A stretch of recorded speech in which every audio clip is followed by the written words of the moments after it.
Hello everybody, I'm Kistel.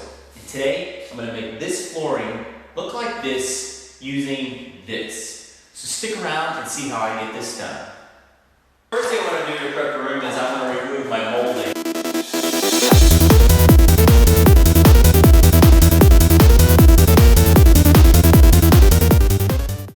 Little trick regarding removing the trim. Since I'm going to reuse my trim, what I do is I go around and actually label each piece of trim and the corresponding piece of wall which it's removed from.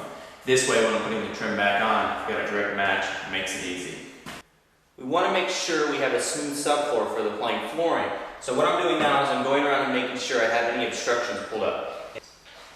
Now what I want to do is I want to cut around the door trim.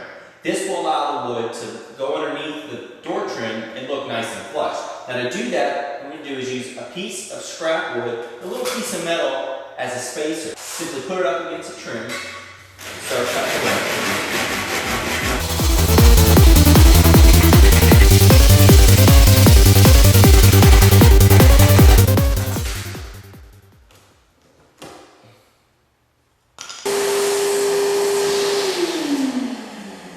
Prior to laying any material on the floor, we want to go ahead and clean it really good.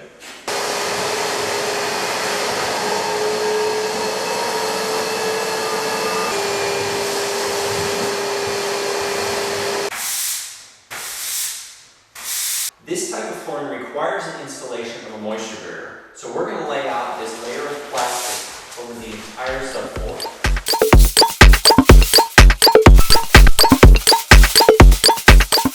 Okay, so what I'm going to do now is install these 1/4-inch spacers around the perimeter of the room. The spacers will allow the floating floor to expand and contract freely, not binding on the confines of the wall. For our first row, what we want to do is trim the tongue edge off on this end and the groove end off on this end. Now on the table saw, we want to make sure to cut the fancy side up. This will minimize chipping. I'm going to go ahead and put the cut end in the left corner with the cut end back up against the wall. Like so. Now I'm going to go cut the rest of the plank in the first row.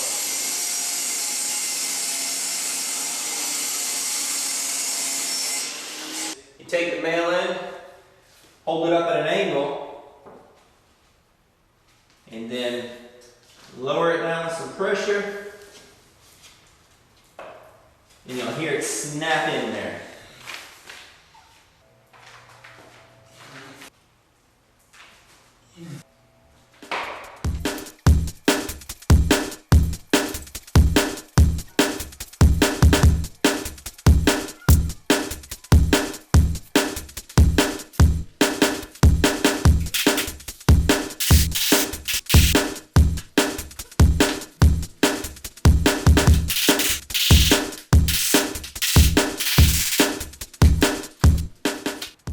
Alright, so far so good, no big issues yet. All I've been doing is I'm building the row first. I build one long row of planks. Once the row is constructed, I take that entire row, go ahead and attach it to the bulk of the flooring, pop it down, follow it back with a hammer and tack block.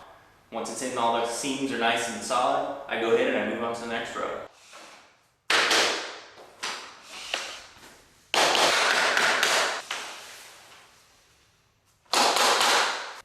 So this particular product comes in 3 different size planks. You want to lay them out randomly, and the only thing you want to watch out for is you want to make sure that when you join them, that you don't have seams that overlap. So as long as you do it more like this, where the seams are segregated, you're structurally fine.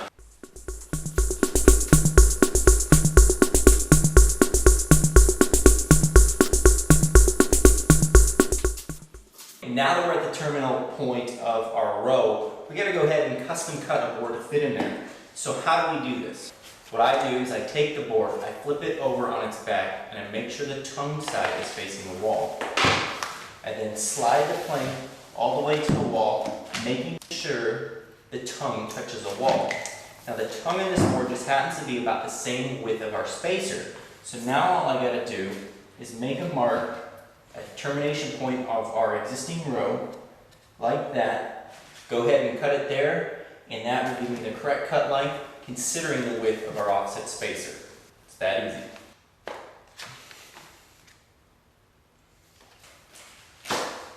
Just having that extra set of hands will really go a long way. But I'm doing what I can do.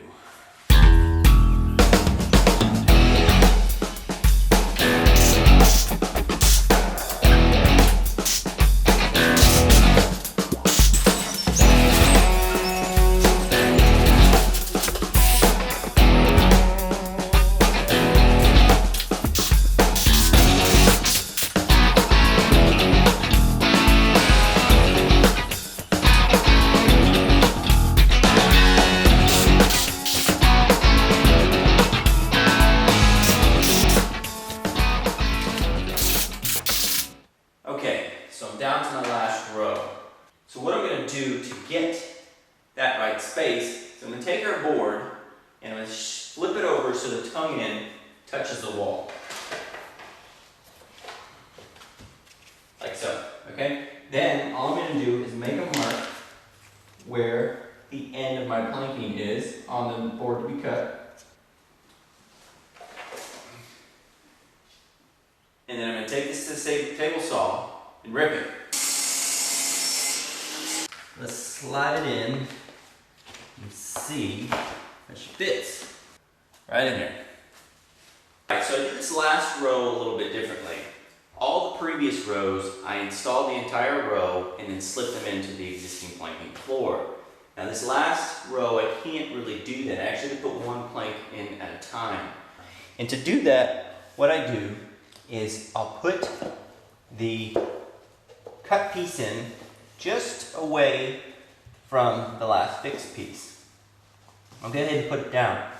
You can see we have a gap there. So what I do is I use this handy tool, put it behind there, tap it over, then I take it to the other end and I tap our seams together.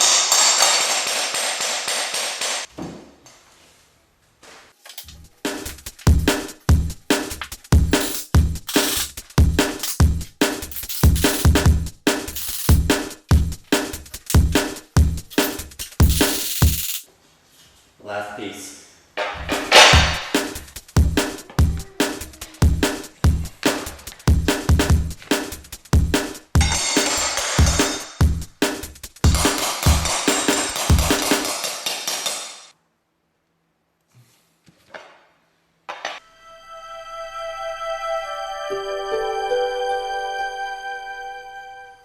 My goodness, it took a while, but I finished. Now, I went back and I took the spacers out and I trimmed the excess moisture barrier. Now all I need to do is install the trim and this floor is complete. I appreciate you guys watching. Hope this was helpful. Until next time, I'm Joe Kistel. Shazam!